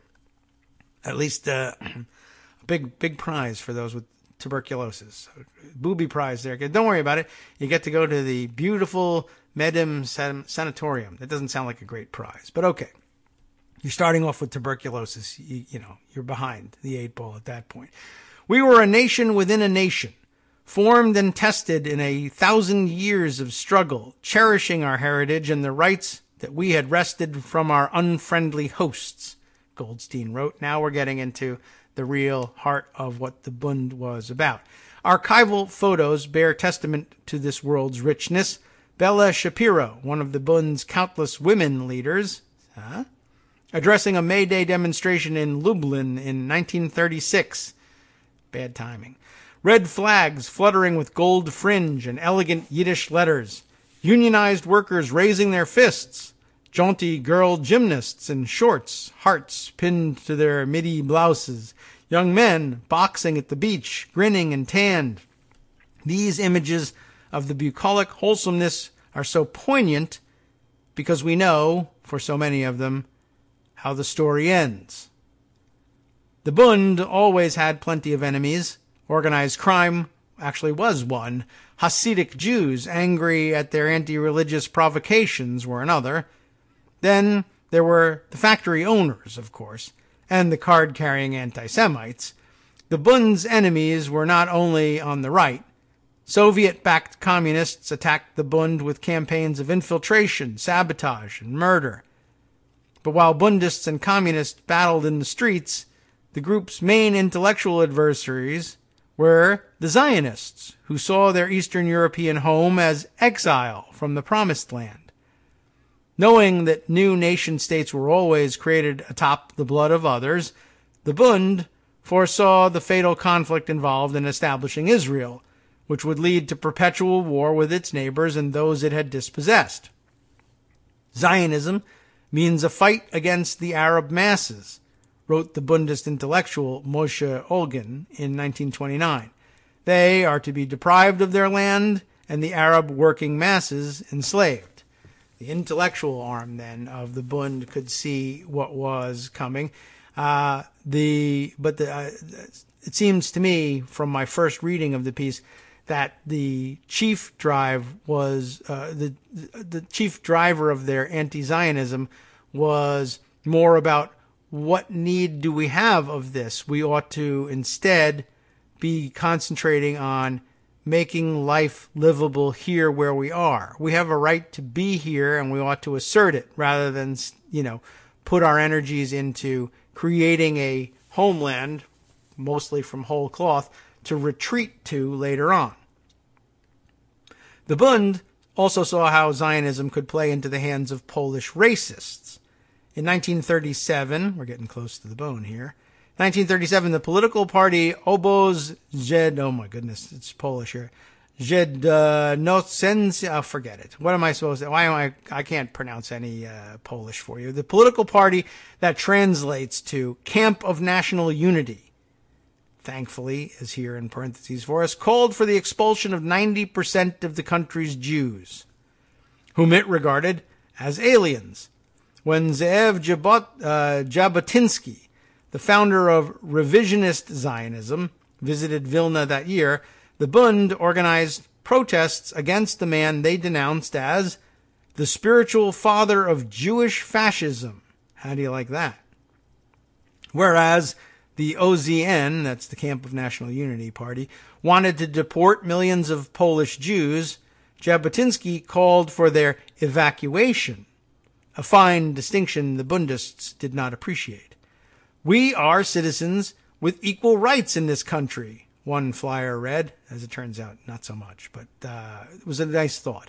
We shall fight for work and for bread, for life and for rights here in Poland. We shall not permit charlatans to speak in our name. A lot of exclamation points in that flyer, but you can see their point. Yes? Inspired by Hitler's racial laws and the rising persecution of Jews in next-door Germany, and goaded by the local variety of brown shirts, the Polish government turned to vicious anti-Semitism. Sometimes alongside the Polish Socialist Party, the Bund fought the public beatings, pogroms, and the segregated university seating arrangement known as ghetto benches. Polish fascists bombed the Bund's headquarters. May Day demonstrations turned into street battles. We struck back at Polish anti-Semites, believing that the Jews would retain their civil rights only if they showed that they could protect themselves, wrote Goldstein. At the same time, they appealed for international intervention against fascism. But our efforts were too puny to turn back the powerful forces that were pushing an indifferent and unresisting world toward the precipice. Though the Bund's appeals abroad went unheeded, its resistance earned it the love and loyalty of the Jewish community at home. By 1938, the Bund was the most popular Jewish party in Poland. But again, in 1938, being the most popular Jewish anything in Poland probably didn't help much in any way. In 1939, Goldstein reports in his memoir, police had just led a pogrom, in Bretz, and Goldstein smuggled himself into the city. He finds a Jewish community paralyzed by the knowledge that at any moment the pogrom will explode again. In the deserted Jewish quarter, Goldstein meets a Polish comrade. As the two work out a battle plan, they see the glow of Sabbath candles in the window. I explained to Dabrowski the meaning of the Sabbath candles. Deep in somber thought, we both walked silently through the pogromized empty streets, a Jewish and a Polish socialist. Perhaps, I thought, hope resides in this, that we too, Dabrowski and I, walk here together with a single purpose. Molly concludes here, I agree with Conrad Bernhard despite everything that happens next. And I don't mean it concludes the article, just the section. There is a myth that before Israel, Jews did not fight. Even Hannah Arendt, making her controversial claim that Jewish leadership collaborated across the board with Nazis, falls into this error. The Bund, the elected leadership of Europe's largest Jewish community, fought from the first day of the occupation to the last. In September 1939, during the last-minute defense of Warsaw, half of the Jewish battalions were organized by the Bund. Only when Warsaw fell did the Bund's leaders, Victor Alter and Heinrich Ehrlich, flee east, seeking safety behind Soviet lines. Both were soon murdered by the NKVD, so there wasn't much safety there after all. No difference in your fate as to whether you went east or west in those days. Goldstein, meanwhile, re-entered Warsaw covertly to organize his old labor union friends into an underground. The Bund created youth groups, newspapers, illegal schools, and a courier service that transmitted news across occupied Poland. The latter's operatives exchanged information at soup kitchens that the Bund set up as cover. Money came from New York-based organizations like the Jewish Labor Committee, founded by Vladek, smuggled by Jewish girls pale enough to pass as Polish Gentiles. Later, that money paid for hiding places and guns. After October 1940, when Nazis began herding Warsaw's Jews into the ghetto, the Bund organized the teeming tenements into committees dedicated to cultural as well as physical survival. Given the privations and repressions, it is not surprising that so few of the ghetto's traumatized inhabitants could imagine taking up arms, but it says something about the endurance of sectarian political divisions and the tragic difficulty of overcoming them, that the few hundred people willing to fight could not unite in the face of their inevitable liquidation. On July 23, 1942, after mass transports began, the Bund finally joined with communists and left-wing Zionists to form the Jewish Combat Organization, ZOB. But in their memoirs, surviving Bundists would ridicule the ghetto's other armed groups, the right-wing Jewish Military Union, or ZZW, because it was led by a revisionist Zionist. Some grudges never fade. Imagine inside Warsaw Ghetto, you still can't get it together. The Bund's long relationship with Polish socialists allowed them to breach the ghetto walls, sneak in Polish resistance soldiers, and provide the world with some of the first accounts of the Nazi genocide through the testimonies of Zalman Friedrich and Jan Karski. Through these networks, news filtered out and weapons flowed in. In April 1943, 3 months after the first brief battle of the Warsaw Ghetto Uprising, one final arms shipment smuggled by Bundists got through the ghetto walls.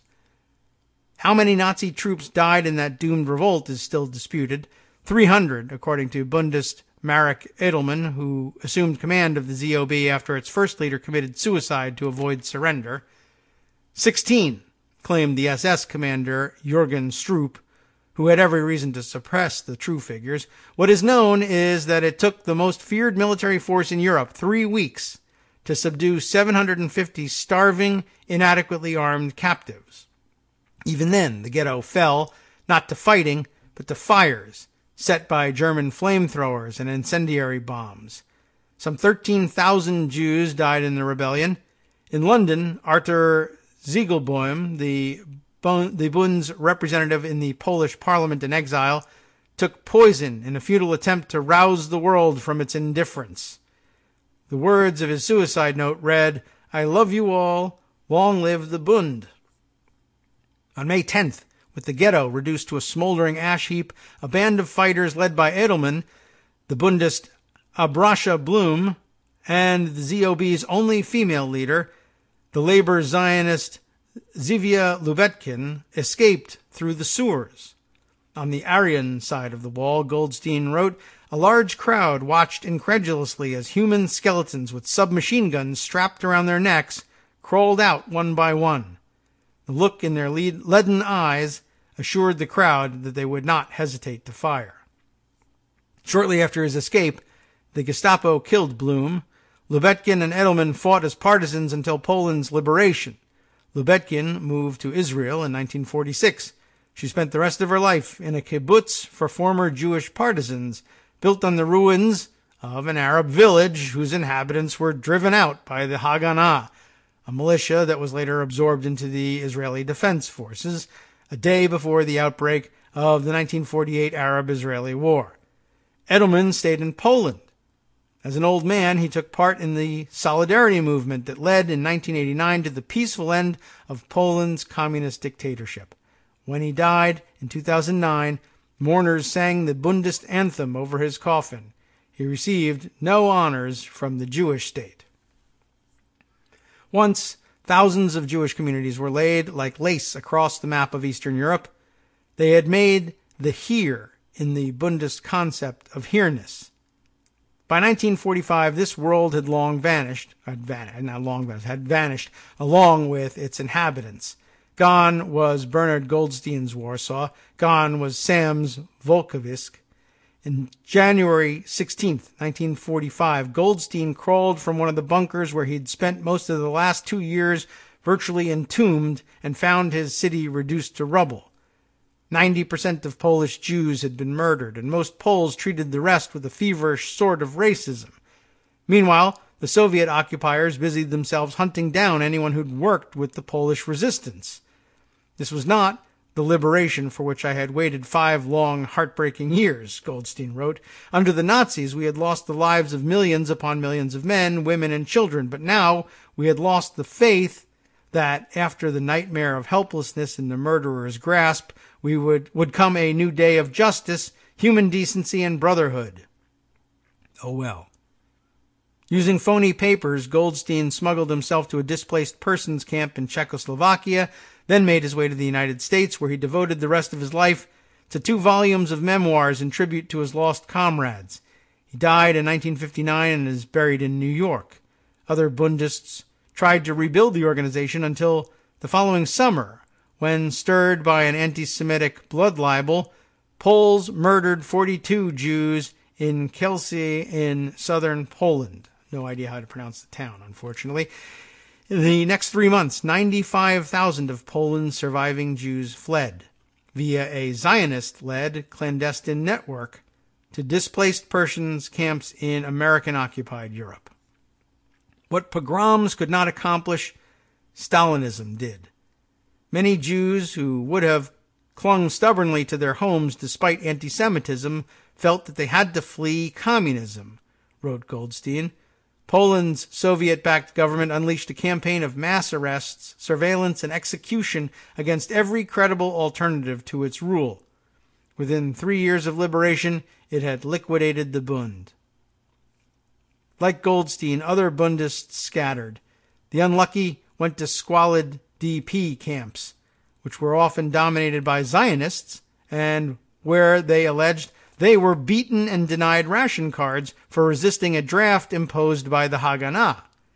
Some gave up the struggle against Zionism and took the Haganah's smuggling boats to Palestine.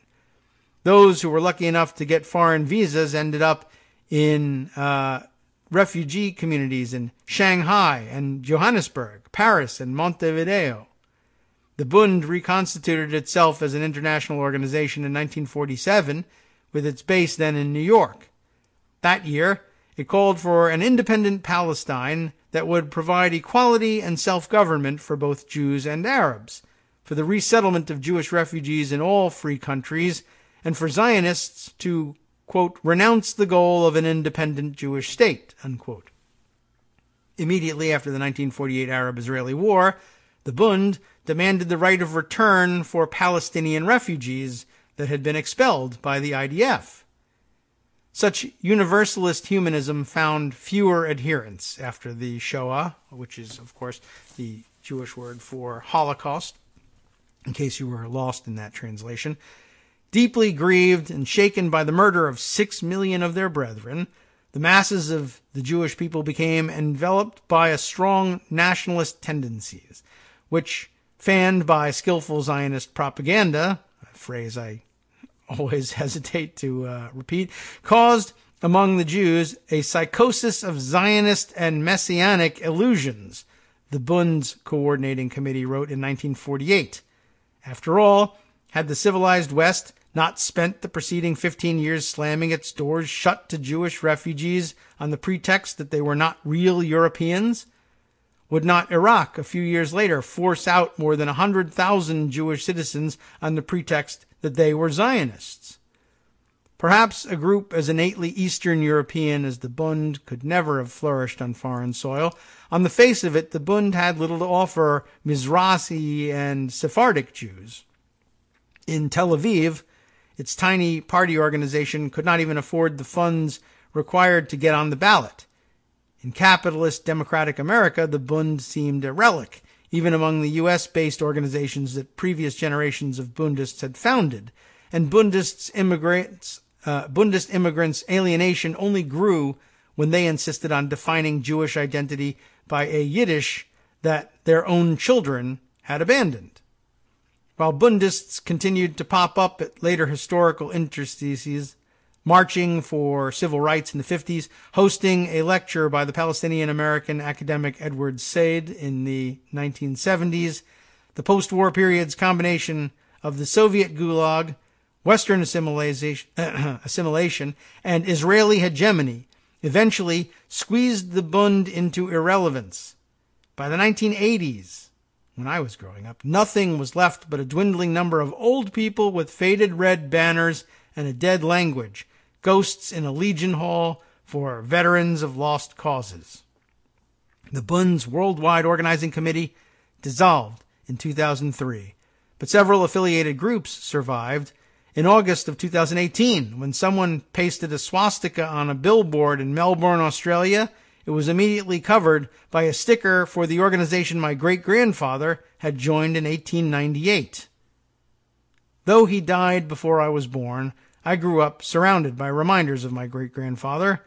It was not just the thousands of his paintings, sculptures, watercolors, and mosaics that filled my great-aunt's house in Sheepshead Bay, but the very presence of Grandpa Sam himself, as if his personality had been too vivid to allow him to be rendered a ghost. And from my great-aunt and my mother, I knew his story. Sam worked in Brooklyn as a decorator and a watchman for wealthy homes. During late nights, he carved small figures out of wood to pass the time.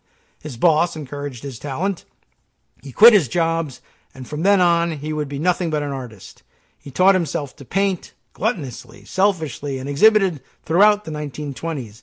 At the height of the Depression, he moved to rural Long Island to open a no-kill egg farm. He was a moral vegetarian before his time. Unsurprisingly, it went bankrupt. He moved back to Sheepshead Bay with his wife, Rose, who was from Luna Voda near Bialystok, and to whose face I can trace back some of my own features. There in Brooklyn, no longer able to afford paints, he learned to carve sculptures from old doors and fence posts. "Without art, you're dead," he pronounced later. While he had galleries, he spread his paintings on his front lawn every morning for decades and called it the Rothbart Home Museum of Direct Art. He self-published a book about his sculptures out of wood and stone, filled with reminiscences of an idealized Volkovisk. In his memories, the shtetl loomed like a Chagall painting, a wonderland of old goats and heavenly love thrills and prophets, all rendered universal rather than tribal. Like Rembrandt, he painted himself in 1,000 disguises. These oil paints that he smeared over his face probably caused the skin cancer that killed him in 1971. Even while dying, he made his nurses laugh. My mother had learned to paint at his side and so knew his aphorisms well. To her, he was forever Grandpa Sam, the self-taught artist, the trickster who blew fire and hung upside down on a chin-up bar into his 80s, who believed all men were brothers, though artists were a cut above, who read Shakespeare in Yiddish, whom she never saw visit a synagogue, though his own father had studied the Talmud. I knew Sam Rothbart was a rebel, of course, but I only knew vaguely what that had meant. Perhaps he did associate with revolutionists in the old world, but my awareness of that world's implications paled beneath all I knew about my mother's beloved grandfather. Photos showed him as the charming old joker with a nimbus of white hair, an axe-like nose, a smile full of earthy humanity. He was not a party man in America, either Democrat or Communist. He confined his political activity to writing letters to President Eisenhower, which he was convinced hastened the end of the Korean War.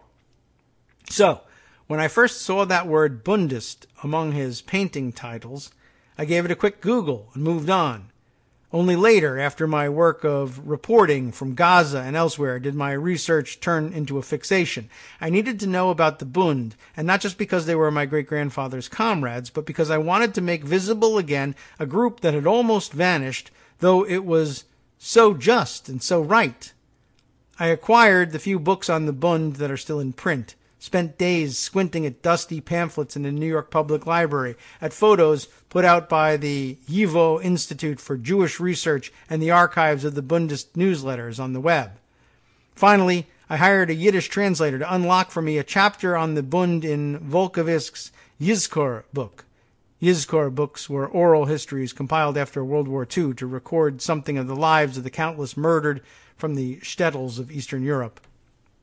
When the translator turned the pages, there sat Sam's name as one of the book's narrators, right above a photo of a group of girls, including the famous Itka. At first sight unfamiliar with her sleek bob, this was proof Sam had taken part in an armed resistance movement, something I had never imagined him capable of. What change of heart or evolution in his thinking took him from that commitment to a pacifism so intense he wouldn't kill a chicken, I can only guess. But as far as he had traveled from Volkovisk, I came to see the traces of Bundism that he kept within. His benign lawlessness, his contempt for money, the welcome he gave to my Puerto Rican father and Korean aunt, his lack of ties to Israel, the sculpture he made of a worker's fist, clenched communist style, though he slyly mocked communism in the caption, his bohemian humanism, big enough to take in the world. In Israel, the Bund has been either ignored or belittled. They are perceived as individuals who stubbornly clung to an unrealistic solution for Jews' persecution in Europe, with the right solution being the one offered by the Zionists, the immigration to Palestine. Israeli human rights activist Elizabeth Tsurkov told me, Zionist ideologues have a self-serving motive for framing it this way. For Jews, there could be only two choices: march like a sheep to the gas chamber, or become a brave Israeli, bravely suppressing Arabs. Diasporic weakness is the necessary foil for Sabra strength. I visited Israel and its occupied territories once, she goes on to describe. And we are, of course, out of time to continue with her description. Only a few paragraphs remain if you'd like to pick up where we left off, and I encourage you to do so. But what I really liked about this, and we got at least to this part here, the way that the Bundist ideal faded out post-Holocaust. I mean, you can hardly blame anybody for thinking, yeah, this was just the path that ended up being wrong and led to destruction. That we hadn't had a long look yet at how Israel was going to develop. A very interesting thing. Goes along with my discovery, if true, from watching historical movies of the trial of Adolf Eichmann, that for a long time in Israel, Holocaust survivors were viewed with some suspicion, which is a really weird look back at how that actually may have gone down in the years following World War II. Anyway, for a complete switch in directions, do stay tuned, of course, for Justice Putnam bringing you his program next. I'll tell you a little bit about it. From Daily Kos Radio on networksradio.com. You have been listening to the Kagro in the Morning Show with David Waldman. All right, so a totally different direction for a Friday show, not out of keeping with what we usually do on this, but get back into the day's headlines with Justice Putnam's West Coast Cookbook and Speakeasy. Forget it, I've eaten up all the time to tell you what was coming up next, but I assure you, astounding and surprising as always. We'll see you next week.